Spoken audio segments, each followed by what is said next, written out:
ब्रेकनंतर आपलं पुन्हा स्वागत। आणखीन एक नवा सिनेमा तुमच्या भेटीला येतोय आणि तो म्हणजे 1000ची नोट। विशेष म्हणजे हा संपूर्ण सिनेमा वऱ्हाडी भाषेत आहे आणि यामध्ये अभिनेत्री उषा नाईक यांचा हटके अंदाज पाहायला मिळणार आहे। त्यांच्या या लुक बद्दल जाणून घेऊयात त्यांच्याकडूनच।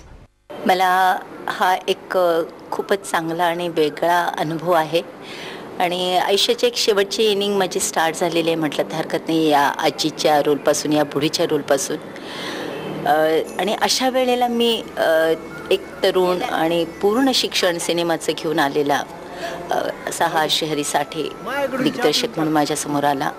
आणि तसंच संदीप पाठक ज्यांनी नाटकाच्या संदर्भात पूर्ण शिक्षण घेऊन स्वतःच्या व्यावसायिक नाटकाला आणखीन अभिनयाला आणि सिनेमातही सुरुवात केली, अशा दोघांच्याबरोबर तरुण लोकांच्यावर काम करताना मला खरंच खूप एक वेगळा आनंद झाला।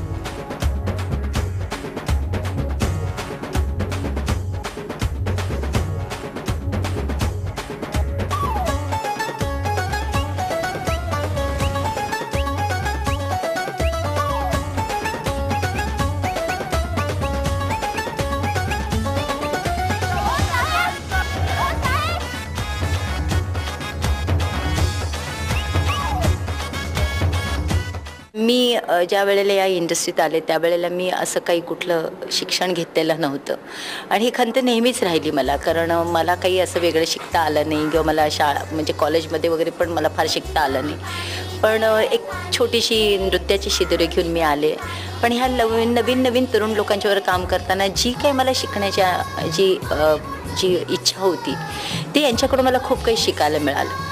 म्हणजे श्रीहरी साठेने हा चित्रपट करताना भाषेचं वर्कशॉप घेतलं, मेकअपचं वर्कशॉप घेतलं।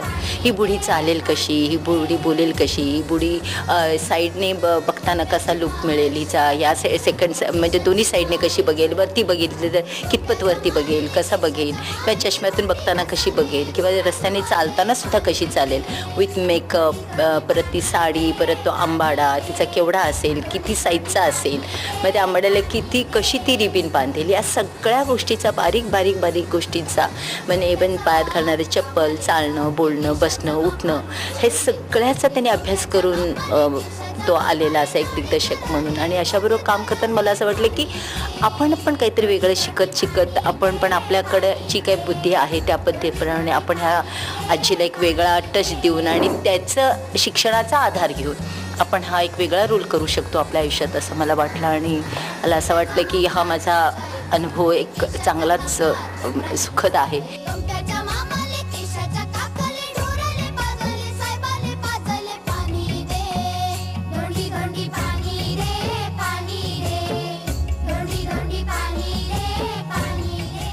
तसंच संदीपबरोबर काम करतानाही मला अनुभव आला, कारण एकतर तो चांगल्यापैकी शिक्षण घेऊन आलेला आहे आणि कधी तो मराठवाड्यातला आहे, पण त्यांनी वऱ्हाडी भाषाही त्याला माहिती होती।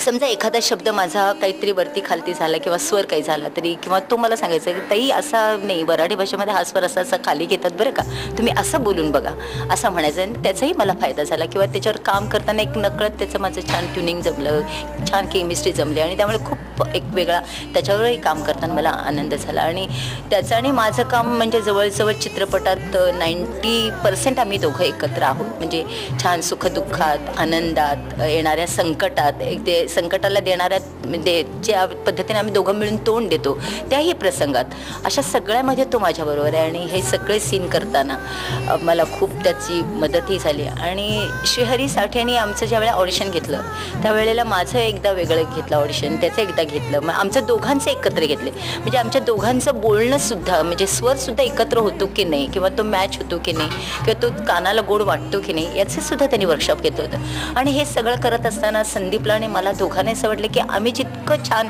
एकमेकांशी बोलणं किंवा एकमेकांशी छानपैकी हे करू, तेवढा हा चित्रपटाला पोषक ठरेल आणि हा चित्रपट चांगला होईल। आम्ही दोघांना त्या गोष्टीचं भान असल्यामुळे आमच्या दोघांची छान केमिस्ट्री जमली आणि या दोन्ही तरुण लोकांच्यावर काम करताना मला खूप खूप आनंद झाला।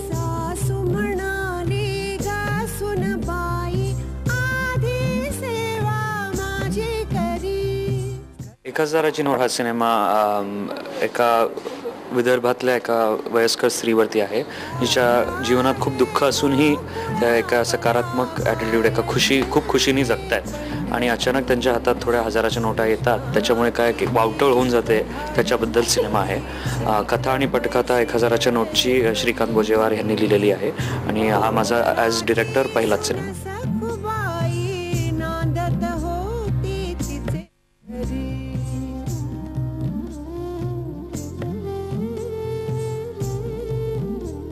असं नाही, मराठीमध्ये करायचं नाही वाटलं मला. भारतातून एक सिनेमा करायचा होता आणि मी गोष्टीच्या शोधात होतो. तर ती गोष्ट बंगाली असू शकली असती, नाही तर तमिळमध्ये असू शकली असती, पण ती गोष्ट मराठीत असल्यामुळे मला असं वाटलं की आपण मराठीत सिनेमा बनवायचा. आणि तो मराठीत बनवता तो अजून स्पेसिफिक होण्यात तो वऱ्हाडीत झाला. तर कथा आणि पटकथा सगळी वऱ्हाडीत लिहिली, जी मराठीचीच एक डायलेक्ट आहे. एक्सपिरियन्स जो भाषेचा लहेजा आणि गोडवा आहे तो आणण्यासाठी आम्ही एक शिक्षक आणलेले नागपूरवरनं. त्यांनी आमच्या ॲक्टर्सबरोबर वर्कशॉप्स घेतले आणि ते सेटवरती पण होते. त्याच्यामुळे आम्ही ॲज ऑथेंटिकली वऱ्हाडीत जेवढं करता आलं तेवढं करायचा प्रयत्न. चाल ना लवकर, तू तर अशी नाटायला लागली बाप्पा, जशी काय लग्नालेच चालली कोणाच्या. हा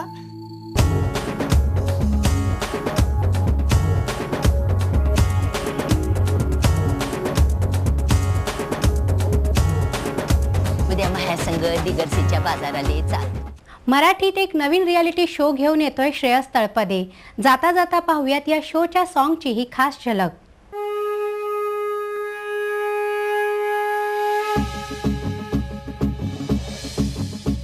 कर मुजरा मराठी मातीला घे जोश तुझी या साथीला, कर ढाल आपुल्या छातीला जरा.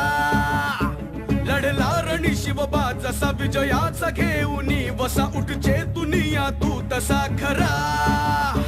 मातीची राख शान तू दे वादळा आव्हान, तू रणशिंग कुंकुनी रहा उभा.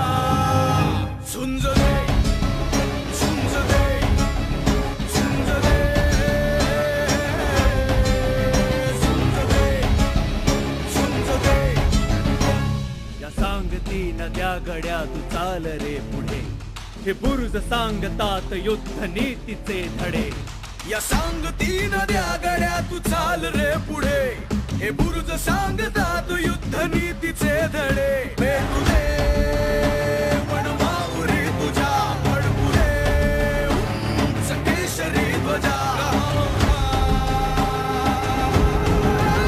झुंज दे, झुंज दे, झुंज दे, झुंज दे, झुंज दे, झुंज दे, झुंज दे. आता मातीच ठरवेल कस. या